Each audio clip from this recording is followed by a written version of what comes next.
Hello ashama daawwattoota keenya hordoftoota keenya kabajamoo akkamiin egaa har'as qophii keenya akkuma hedduu gaafii dhiyeessii irratti nuuf dhiyeessitan komentii keenya irratti biizinasii loo irratti akka dhiyeessinuuf namoonni hedduun gaafachaa turtanii kanarraa kan ka'e boqonnaa tokkichaarra qabannee dhiyaannee jira akkasuma kan itti fufu ta'a.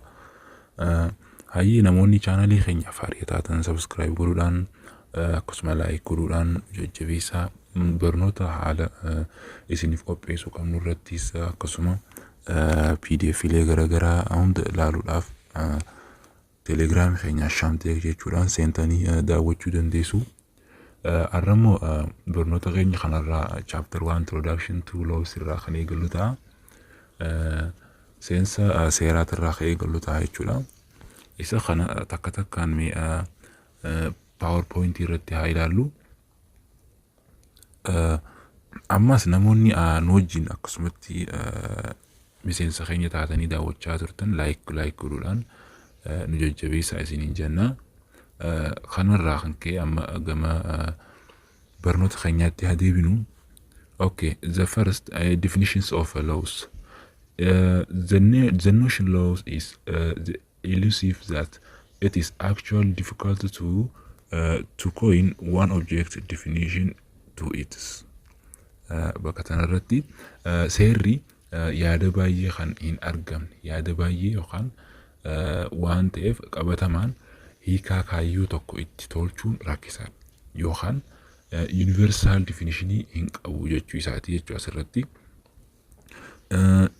It is generic sense akka waliigalaatti law is a body of rules of action or conduct prescribed by controlling authority having binding legal force. Black Law Dictionary. Akka miira waliigalaatti seera jechuun qaama seera gocha yookaan naamusa abbaa taayitaa ta'uun tumame yoo ta'u humna seera bittaa qabu jechuudha. Humna seera bittaa qabu. For Black Law Dictionary keessatti kan miira waliigalaatiin ibsamedha jechuudha. Hayyeme asii gaditti hayyoota gurguddoo lama kan waa'ee law irratti definitionii kana ilaallu. Isaanis Chessman and Austin jedhama. Isaan lamaan kanarraa kan dura Chessmanidha. Chessman defined laws as that which must be obeyed and followed by citizens subject to sanction or legal consequence, a body of rules of action or conduct prescribed by controlling authority and having binding legal forces. Chessmanin seera jechuun akka jee seera jechuun kallammiin qoqqobbii yookaan bu'aa seeraa irra ga'u ajajamuu fi hordofuu qabudha jechuudha. Kallammiin tokko qoqqobbii haa ta'u bu'aa seeraa tokko irra ga'u ajajamuu fi hordofuu qabu. Qaama dambii gocha yookaan naamusa qaamaa ta'uun tumame jechuudha. Naamusa qaama sanii yookaan naamusa wanta tumame sanitti ta'uun tumamee fi humna seeraa dirqisiisaa qabudha jechuudha. Humna seeraan wanta san akka raawwatamuuf dirqisiisaas kan qabudha jee Chessmanin dabarse jechuudha. Akkuma beekamu gaa seerri namni yeroo seera kan cabsu ta'e akka seeraattis mootummaan dirqisiisaadhaan wanta takka raawwachiisuu danda'a jechuudha. Yoo kan didu ta'e jechuudha. Haala kanas kan qabu ta'a jechuudha jee Chessmanin hiikaa itti godhe jechuudha. Okay, hayyuu isa lamaffaa Austinitti kan dabarru haa ta'u. Austin defined laws as in its most general and comprehensive sense as any rule of action and include any standards or pattern to which action are or ought to be in conformity. Okay, Austinis akka jee seera akka seera tarkaanfii kamiyyutti hiikaa waliigalaa fi bal'aa ta'een kan ibsu yoo ta'u ulaagaa yookaan akkaataa gochi ittiin wal simu yookaan ta'uu qabu kamiyyuu of keessaa qaba jechuudha. Of keessatti kan qabatu ta'a jechuudha. Seerri jechuudha. Seerri tarkaanfii isaa ta'u akkasuma ulaagaa yookaan akkaataa gochiitti wal simu kan ta'u hunda kan of keessatti qabatudha jee Austin ibsa itti kannee itti laate jechuudha. Okay, in other words, in its judicial sense, law means a body of rules of conduct, action, or behavior of persons made and enforced by states. Karaa biraatiin seerri hiika abbaa seerummaa isaatiin qaama seeraa naamusaa gocha yookiin amala namootaa mootummaan tolfamee fi raawwachiisu jechuudha. Wanni kun seera jechuun hiika abbaa seerummaa isaatiin jechuudha. Qaama seera naamusa godhu akkasuma gochaa yookiin amala namootaati irrattis kan hiikaa yookaan ittiin abboomamu akkasuma kan mootummaan tolfame ta'uu yookaan akkasuma kan mootummaan raawwachiifamu ta'uu kan ta'e seera jechuunis ni dandeenya jechuudha. Okay, for the sake this class, however, consider the following generalized definition of laws as seerri gitaa kanaaf jecha garuu hiikaa waliigalaa seera armaan gadi kana fakkaata jechuudha. Akka seera irra hedduun itti waliigaletti seerri hiikaalee asii gaditti arginu kana fakkaata jechuudha. The first, law is a bundle of rules, constitution, proclamation, regulation, or directives enacted by the state, made by legislative house of people representatives. Inni jalqabaa seerri dambiiwwan heera mootummaa akkasuma labsii akkasuma dambii fi qajeelfama mootummaan tumame jechuudha. Qaama seera baastu mana maree bakka bu'oota uummataa kan jedhamu qaama seera baastu san qaama seera baaftuutiin kan ba'eedha jechuudha. Seera jechuun karaa tokkoon. Okay, in other words, implemented by executive and the council of ministers and interpreted by the judiciary court to government the behavior of its members. Inni biraa kun yeroo akkana ta'u ta'e inni itti aanu qaama raawwachiistuutiin ammas qaamni raawwachiistuun mana marii ministeerotaati akkasuma hojiirra kan oolee fi qaamni haqaa manneen murtiiti jechuudha. Judiciary court jennaan jechuudha. Ittiin kan hiikamanidha walitti qabamedha. Akkasuma amala miseensota isaa bulchuuf kan walitti qabamedha jechuudha. Seera jechuun. Okay. In other business laws. Business laws jechuun amma akka koorsii maqaa koorsiitti business law jenna. Kaasii walitti ilaallee lawin maal akka ta'e akkasuma hayyoonnis lawii kanarratti maal akka jiran haa ilaalleedha jechuudha. Amma immoo business laws yeroo it is a group of rules that govern the dealing between individual or company involved in commercial matters. Jalqaba commercial matters yaa ta'e jechuudha. Business law jechuun seera daldalaa. Daldalli kun seera akkam qaba? Seera daldalaa jechuun maal jechuudha yeroo kan jennu ta'u it is kun ammoo garee seera daldala dhuunfaa yookaan dhaabbileetiin kaampaaniin haa ta'u gruupiin haa ta'u dhaabbileetiin dhimma daldalaa irratti hirmaatan gidduutti raawwatamu bulchuu kan dhimma daldalaa commercial matter dhimma daldalaa irratti hirmaatan gidduutti raawwatamu bulchuudha jechuudha. Isa kanaan business laws jennee kan ibsinu ta'a jechuudha. Business lawin kan akkanatti ibsamu a law which governs the relation between individual or company in dealing involves commercial matters.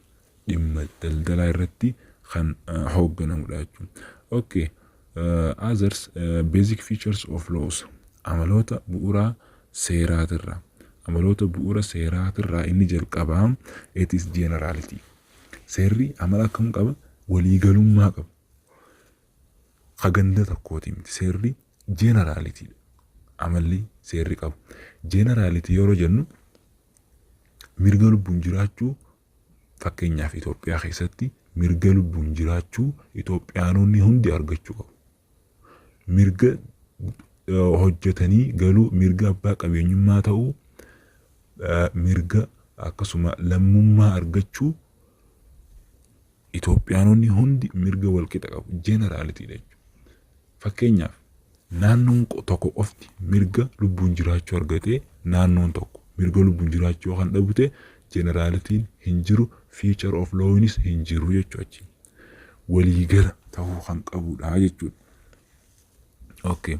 Law is in general rules of human conduct, rules and regulations that constitution the laws of country are general statements of possible human behaviors. Law do not specify the names of specific person or behaviors. Waliigala yeroo jennu seerri seera waliigalaa amala namaati. Dambiiwwanii fi dambiiwwan seera biyya tokkoo hundeessan ibsa waliigala amala dhala namaa ta'uu danda'anidha. Seerotni maqaa namootaa yookaan amala addaa hin ibsan jechuun isaa bakka sanatti seerri lubbuun jiraachuu kan abaluu qofa maqaa nama tokko ibsuudhaan waan akkasii kan hin qabnedha jechuudha inni kun seerri. Akkasuma inni karaa biraatiin maal jeeni maqaa namootaa yookaan amala addaa hin ibsan jechuudha. Kun amala akkanaa waan qabuuf seera akkanaa gosni kun argachuu qaba, naannoon tun argachuu qabdi, kun argachuu qaba jedhanii kan ittiin daangeffamu jechuudha. It is generally amala nama hundaaf kan qabudha jechuudha. Akkuma dura kaafnetti everyone has the right to life jennee generality irratti kan dubbannedha jechuudha. Okay, Nitiano, legal rules are also said to be general because it is possible to apply a single rules to a potential unlimited number of cases. Asirrattis seerri seeraas dhimmoota lakkoofsaan hin daangeffamne ta'uu danda'an irratti seera tokko hojiirra oolchuun waan danda'amuuf waliigalaa ta'uu himama jechuudha. Seerri seeraas dhimmoota lakkoofsaan hin daangeffamne ta'uu danda'an irratti jechuun wantoota hin daangeffamne amma mirga lubbuun jiraachuuti, mirga hedduutu jira, akkasuma dirqamas hedduun ni jira seera keessatti. Isa kana hunda irratti seera tokko hojiirra oolchuun waan danda'amuuf waliigalaa ta'uu himama jechuudha. Nama hundaaf jechuudha. Kun mirga parsantii hanganaati, kun parsantii hangana jedhanii waan daangeffamu qabu, namuu mirga akkasuma lubbuun jiraachuu kan qabu ta'a jechuudha. Okay, for example, fakkeenya kana mee haa ilaallu. Everyone has a right to life, liberty and the security of a person, subject of law given in general terms. Fakkeenyi duraa kun maal jedha? Baay'ee namni tokko mirga jireenyaa akkasuma bilisummaa fi nageenya nama tokko qaba. Dhimmoota seeraa jechoota waliigalaatiin kennamanidha fakkeenyi isaa. Dhimma asirratti maal jedha? Namni tokko mirga jiraachuu, bilisummaa argachuu, nageenya nama tokko nageenya argachuu irrattis kan qabu. Kun fakkeenya maalitti? It is generality akkuma jalqaba. Every person has right to life jennetti kan ibsamudha jechuudha. Inni itti aanu normativity dha. Normativity yeroo inni duudhaa tokkoon akka duudhaadhaan akka bulamu normativity godhachuu seerri amala isaatirraa duudhaas ni fudhata jechuudha. As gaditti mee haa ilaallu isa kanaas. Law create norm of allowing, ordering or prohibiting the social behavior. It is not a statement of facts. Seerri amala hawaasummaa hayyamuun, ajajuun yookaan dhorkuudhaan seera uuma. Ibsa dhugaatii miti jechuudha. Seerri amala hawaasummaa hayyamuudhaan, ajajuun akkasuma dhorkuudhaan seera ni uuma. Inni kun normativity ta maaliif duudhaa hawaasummaa sanis ni hayyama, ni ajaja, akkasuma waan dhorkames ni dhorkaa jechuudha. Inni kun akkanatti kan ibsamudha jechuudha. Kun amma jecha sirriitii miti jechuudha. It is not statements of facts. Dhugaa miti jechuudha. The law describes a certain human behavior such as theft or adultery and takes position toward the behaviors. In doing so, it is shaping the way how individual in society should act or behave. Seerri amala nama murtaa'e tokko kan akka hannaa yookaan ejja amma seerri amala nama murtaa'e tokko irratti kan akka hannaa ta'u kan akka ejjaa ibse gara amala sanaatti ejjennoo qaba jechuudha. Kana gochuudhaan akkaataa namoonni dhuunfaa hawaasa keessatti socho'uu qaban yookaan amala qabaachuu qaban bocaa ni jira jechuudha. Ni boca akkasuma ni amaleeffachisiisaa jechuudha. Waan kana hierarchii godhuu danda'a jechuudha. Maaliif duudhaadhaan akka bulamu amma duudhaa akka Oromootti namni hatu safuudha. Akka waliigalaattu safuudha. Isa kanamma safuu waan ta'eef namni ifa bee hin hatu jechuudha. Yoo zamanni kan jijjiiraa dhufu ta'e malee akka duudhaatti wanti hatamu akkanumatti hin jiru jechuudha. Deemicha irratti akkasuma osoo namni si argutti wanti hatamu hin jiru jechuudha. Maaliif wanta duudhaa wanta maqaballeessi akkasuma wanta nama saalfachiisu waan ta'eef duudhaadhaan saniif haala saniin seera fayyadamtee duudhaa saniin fayyadamtee murtii akkasuma seera itti baasuu dandeessu ta'a jechuudha. Isa kana. Okay. Inni bira based on this feature laws can be classified as permissive, directive and prohibitive.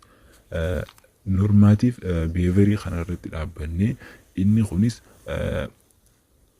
gosoota sadeen kana kan qabu ta'a jechuudha. Permissive law, directive law fi prohibitive law jaa jechuudha.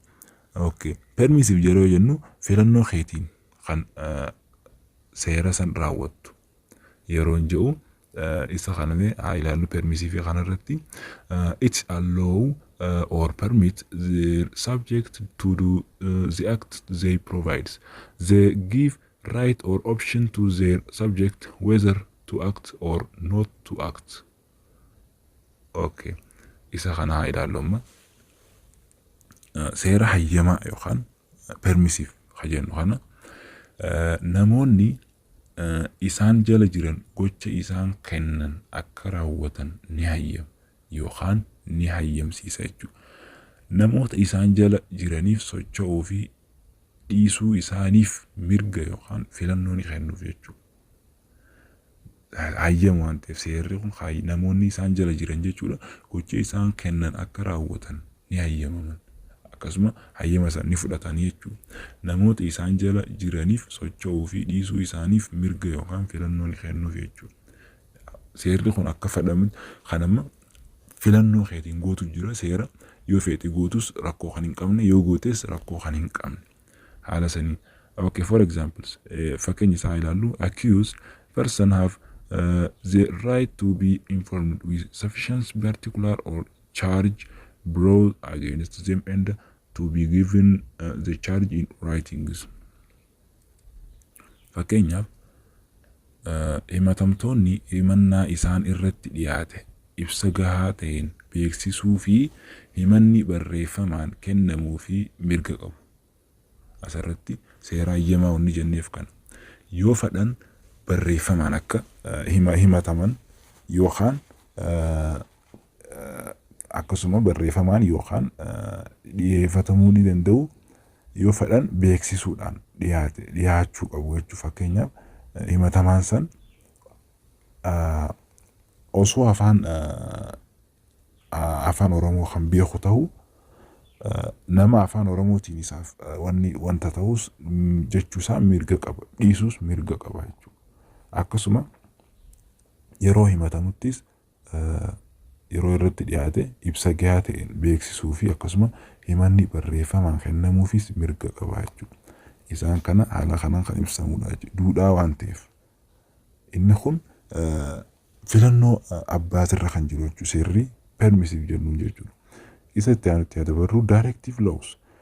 Directive laws yeroo jennu kallattiidhaan raawwatu yeroo jennu it is order direct or command the subject to do the act provided in the laws. Obedience to such laws is not optional. Example, it is tax. Okay. Directive. Okay. Directive yeroo jennu qajeelfama seeraa jechuudha.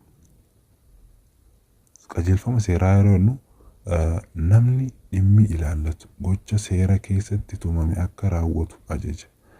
Qajeelcha yookaan ajaja seerota akkasiitiif bitamuun filannoo miti jechuudha. Fakkeenyaaf waan akka gibiraa jechuudha. Gibira kanarratti amma namni dhimmi ilaallatu gocha seera keessatti tumame akka raawwatu ajajaami. Qajeelchi yookaan ajaja seerota akkasiitiif bitamuun filannoo miti. Filannoo hin qabdu. Gibirri waggaatti si dhufa directly kafaluu qabda jechuudha. Maaliif waggaan kan si dhufe waan ta'eef. Wantoota garaagaraa hedduutu jira. Vaatis haa ta'u wantoota kafalamuu qaban kan akka kiraa kondominiyeemii haa ta'u mootummaa irratti dirqama kallattiidhaan kafaluu qabda jechuudha. Filannoo keetiin yeroo feete kan kafaltuu fi akka feetetti kan kafalamuu miti jechuudha. It is directive laws jennee ibsinaa fi jechuudha. Okay. Inni itti aanu prohibitive laws jennaan. Prohibitive laws jechuun wantoota dhorkamoo akka hin raawwanne godhu. Wantoota dhorkamoo ta'an. Isa kanas gabbunaa ilaallu. It is discourage the subject from doing the act occurred not to be done. If the subject does the act against the prohibition, a sanction follows as the consequence of the violations. Seera dhorkamuu waan jenneef isa kana seera dhorkaa jennee fudhachuu dandeenya. Seera dhorkaa kana jechuun gocha akka hin raawwatamne barbaadamu akka hin raawwanne namni dhimmi ilaallatu abdii kutachiise. Akka hin raawwanneef abdii akka kutachiisaniif seera dhorkaa yookaan prohibitive lawin barbaachisaa jechuudha.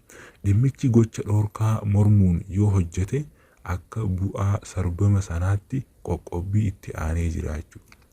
Maaliif wanta godhami hin godhin jedhame waan godheef qoqqobbiin saankishiniin itti aanu ta'a jechuudha namoota sanitti yookaan biyyootattis haa ta'u. Biyyoonni hedduun amma yeroo agartan taate gabbina niwukilaaraatiif namoo Iraanii fi akkasuma Ameerikaa irratti amma yoo ilaaltan taate walitti bu'iinsa hedduu akkasuma osoo godhanii wantoota kana ma hin raawwatiniif ni raawwadhaaf saankishiniin hedduun walirratti deddeebi'a jechuudha. Kanarraa kan ka'e prohibitiin kun kan gochaa kanaan saankishin godhamudha jechuudha. Fakkeenyaaf wantoota saankishin ta'an isaan kana haa ilaallu. Criminal law, any unmarried person who married another he now to be tied by the bond of existing marriage is punishable with simple imprisonment. Fakkeenyaaf criminal law jechuun seera yakkaa. Seera yakkaa yeroo jennu nama ajjeesuu haa ta'u wantoota hedduutu jira jechuudha criminal law keessatti. Inni guddaan criminal law irratti kan xiyyeeffatu ta'a jechuudha. Akkasuma saankishinii irrattis kan prohibited godhamudha jechuudha. Okay. Inni itti aanu amala law keessaa seerri amala qabu keessaa law regulates social behaviors. Seerri amala hawaasummaa to'ata.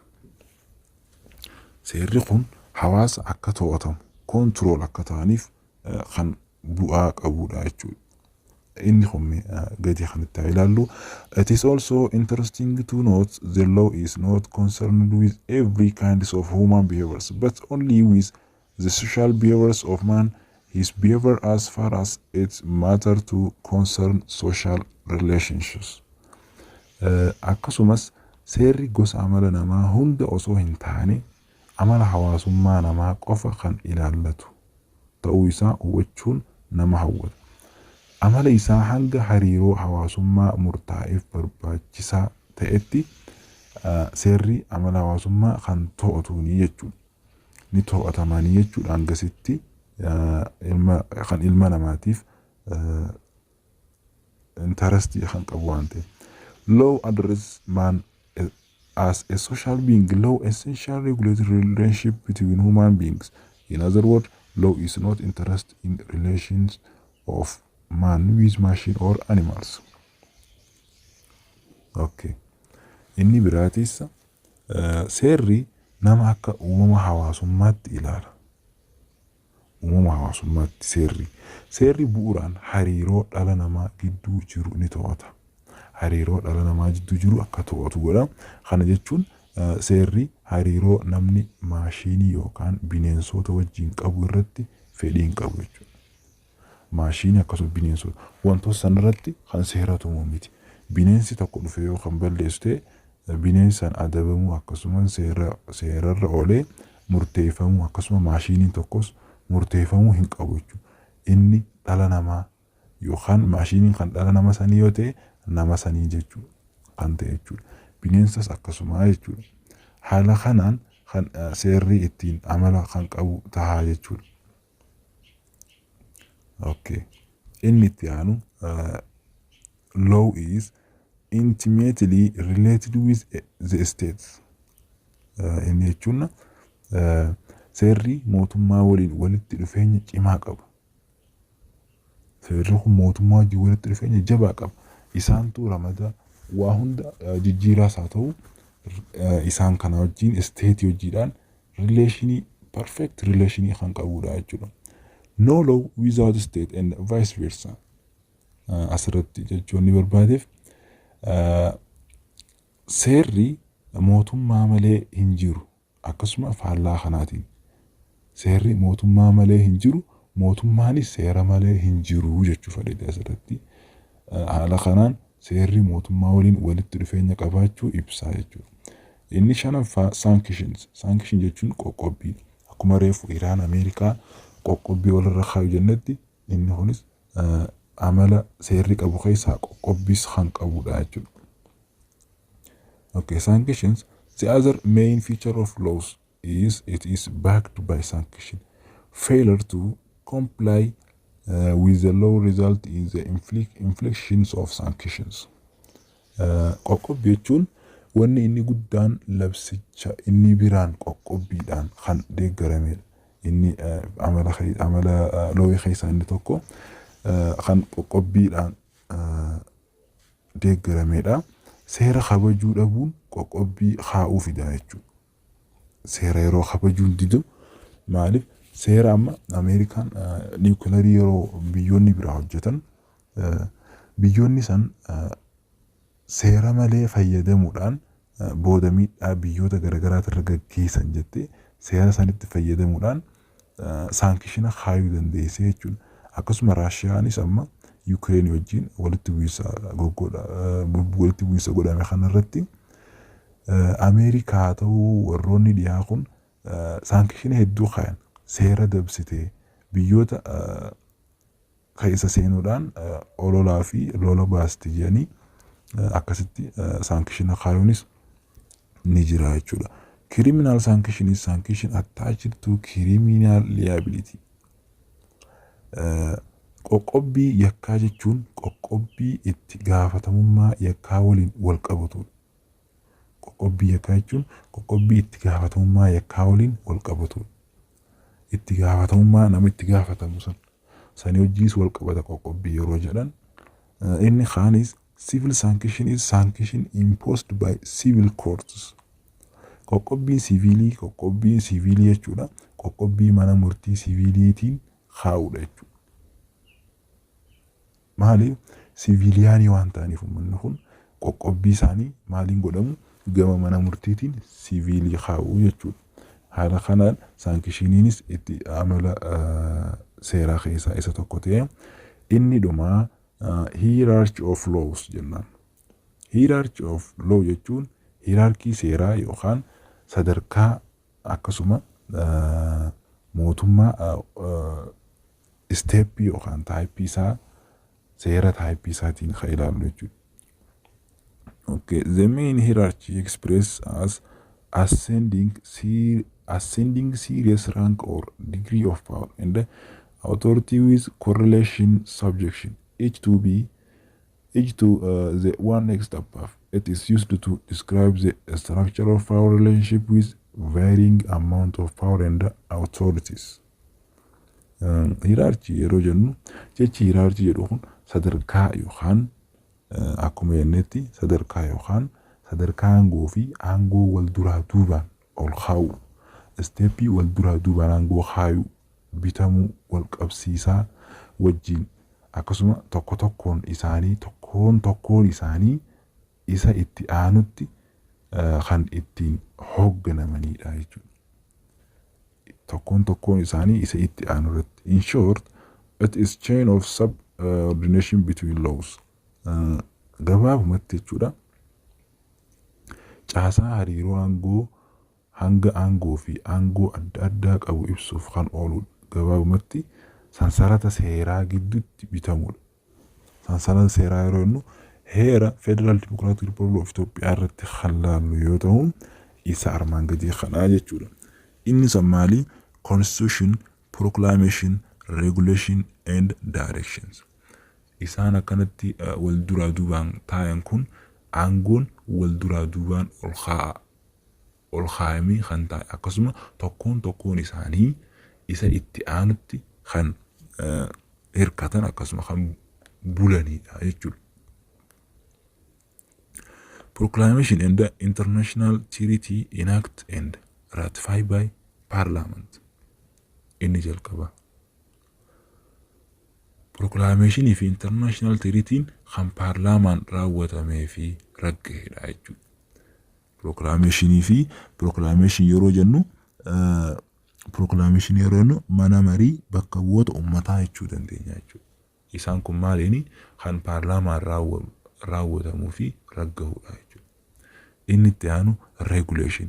Regulation enacted by Council of Ministers. Regulation jechuun akkuma reefu ibsinetti Council of Ministers jenne regulationiin kun dambiidha. Dambii kana manni marii ministeeraa kan ta'edha jechuudha. Manni marii ministeeraa kan hoogganu akkasuma kan keessatti hojjetudha jechuudha. Regulationii kana dambii keessatti jechuudha. Inni kan directive enacted at government agency. Directive yeroo jennu qajeelfamoonni bu'eessarraa ba'a agency mootummaa irratti kan labsamudha jechuudha. Qajeelfamoonni agency mootummaa irratti kan labsamudha. Inni jalqaba constitutionidha. Itti aanee proclamation, regulation and direction jennee isa kan akkanatti adda baafannaa jechuudha.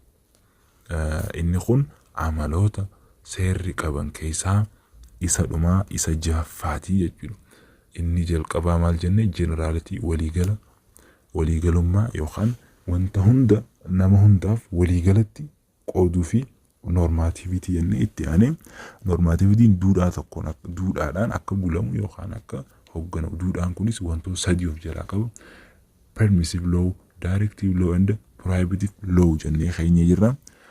Permissivein filannoo irratti kan qabameedha. Filannoo yeroo jennu mana murtii irratti amma fakkeenyaaf wanti tokko yookaan yeroo ati himatamtu barreeffamaan siif dhiyaachuu yookaan statementii yookaan dubbiidhaan spookiidhaan siif dhiyaachuudhaas mirga filannoo qabda jechuudha. Haala kana naa dhiyaatu qabeettee filachuu ni qabda jechuudha. Kan feete filattee kan feete dhiisuudhaaf permissive law irratti fayyadamu. Directive law jechuun kallattumaa kan seera san raawwattudha jechuudha.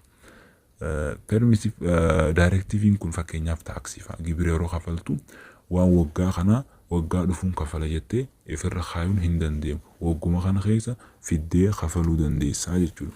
Inni kun directive jechuudha. Kallattumaan raawwachuudha jechuudha wanta sun. Inni itti aanu prohibitive laws. Prohibitive laws jechuun wantoota dhorkaman akka hin raawwatamne godhu jechuudha. Wantoota dhorkaman yeroo jennu criminal laws jennee jirra. Wantoota adda addaati. Wantoota kana yoo kan hojjetan ta'e maaltu isaan eeggata? Sankishiniin akka eeggatu ibsinee jirra. Inni itti aanus law regulation law regulated social behaviors. Inni itti aanus law regulation social behavioridha. Seerri amala hawaasummaa to'ata. Akka innitti seerri amala hawaasummaati wajjin kan wal to'atudha jechuudha. Inni itti aanu law intimately related with the status. Seerri mootummaa waliin akka waliin hidhata qabu laallee jirra. Seerri mootummaa malee hin jiru akkasuma mootummaanis seera malee hin jiru inni keenya jirra. Inni shanaffaa sanction qoqqobbiidha. Qoqqobbiin kunis amala seerri qabu keessaa isa tokko. Yeroo seera raawwachuu dhiiste yeroo seera san hojiirra oolchuu dhiiste saankishiniin si eeggataa jechuudha. Akka biyyaattis, akka namattis, akka gareettis jechuudha. Inni itti aanu inni dhumaa hierarchy of law. Hierarchy of law jechuun akkuma kana dura himnetti tokkoon isaanii isa itti aanutti kan aangawanidha jechuudha. Akkasumas sadarkaa yookaan sadarkaa aangoo fi aangoo wal duraa duubaan ol kaa'u. Wal duraa duubaan constitution, proclamation, regulation and direction jennee wal duraa duubaan keenya jennee himnee jirra. Daawwattoota keenya irraa boqonnaa tokkichaa kana asumarratti PowerPoint goonee isiniif fixnee jirra. Boqonnaa itti aanu irratti kan isiniif qabannee dhufnu ta'a. Arrafa irratti dhaabbachuun keenya gaariidha. Kanaaf namoonni channel keenya faayidaa taatan subscribe godhuudhaan nu cinaa dhaabbadhaa, nu jajjabeessaa isiniin jechuu barbaanna. Ammaas